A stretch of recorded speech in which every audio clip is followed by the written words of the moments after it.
President Trump says he hopes maximum pressure sanctions will coerce Iran into accepting a better and stronger nuclear deal, but with Iran unlikely to accept concessions being demanded by the White House, many are beginning to suggest that the administration's actual goal is regime change.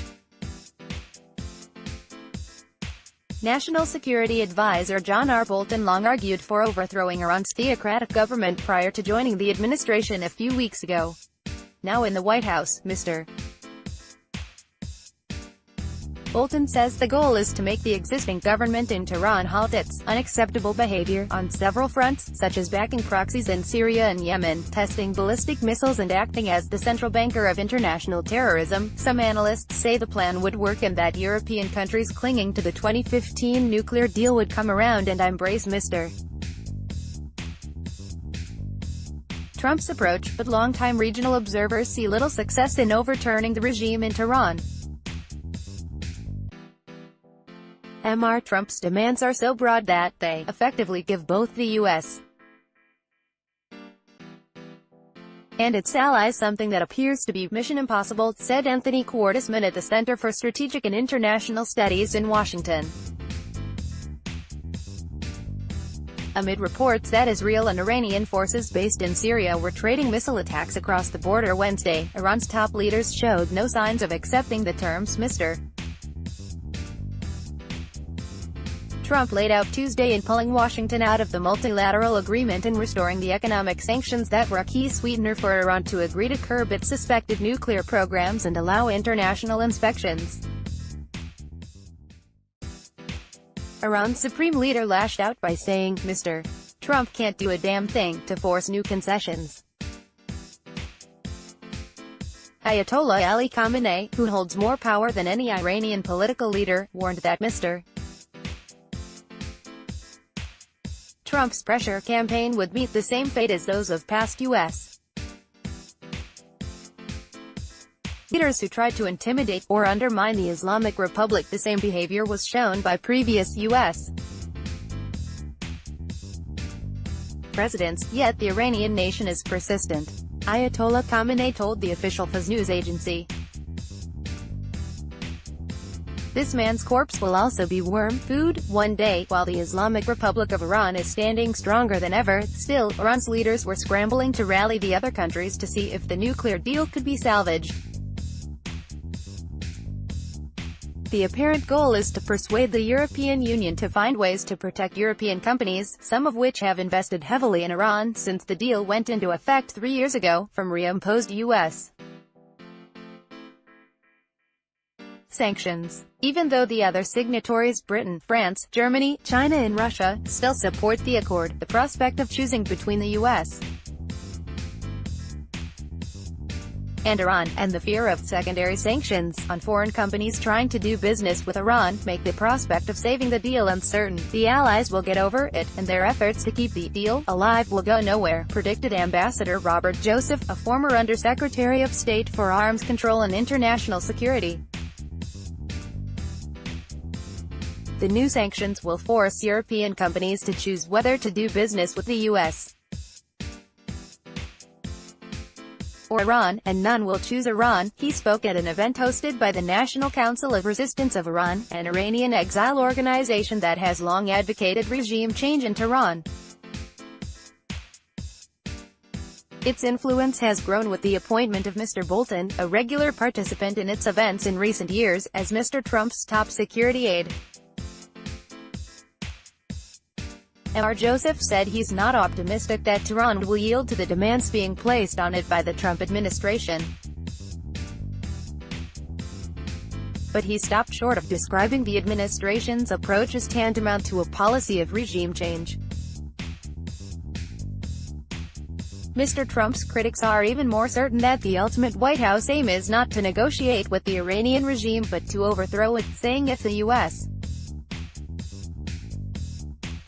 was serious about Iran's nuclear programs and regional adventurism, it would have stayed in the deal, not tried to blow it up. Abandoning the Iranian nuclear deal is based on the desire to keep Iran in the penalty box and prevent it from establishing normal relations with the outside world. Stephen Walt, a professor of international relations at Harvard University, wrote on foreignpolicy.com Wednesday, At the core of this perspective is the siren song of regime change which U.S. hawks and other anti-regime forces have been pursuing for decades, violating the spirit of the deal. Analysts say the Trump administration's claim that Iran has cheated on the 2015 nuclear deal by blocking inspections by UN nuclear watchdogs may be debatable, but add that Tehran has repeatedly hurt its own cause through ballistic missile tests and other provocative actions over the past 3 years. AMB Joseph Gatrani, a former longtime U.S.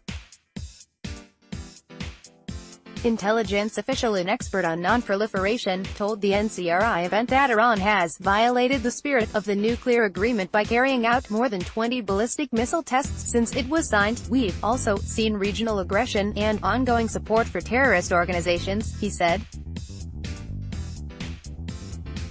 When U.S. and international sanctions were waived in 2015, Iran received billions of dollars in sanctions relief.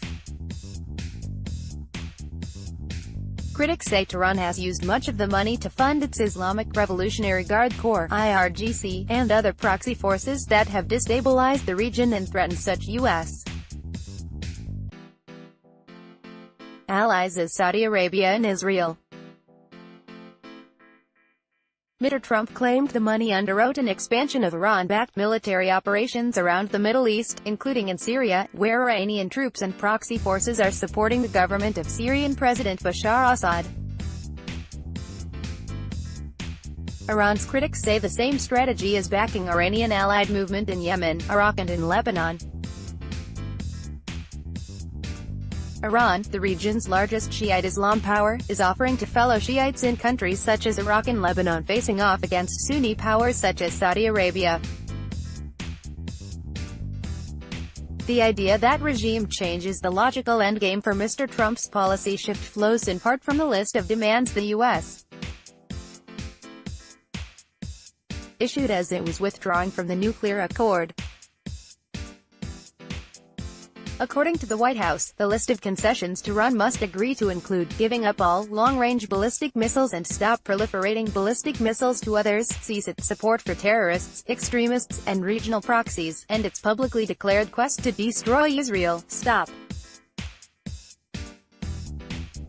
its threats to freedom of navigation, especially in the Persian Gulf and Red Sea, cease escalating the Yemen conflict, and cyber attacks against the United States and our allies, including Israel, and human rights abuses, and stop the unjust detention of foreigners, including U.S.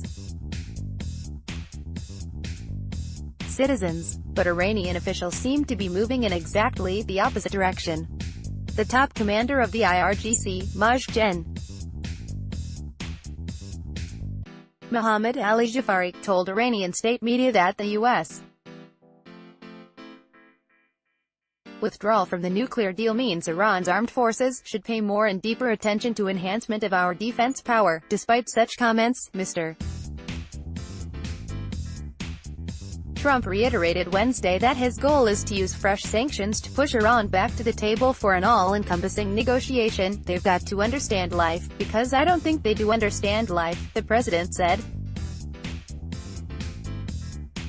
If you look at what's happening in the Middle East with Syria, with Yemen, with all of the places they're involved, it's bedlam and death, and we can't allow that to happen. The Washington Times is switching its third-party commenting system from Discuss to Spot.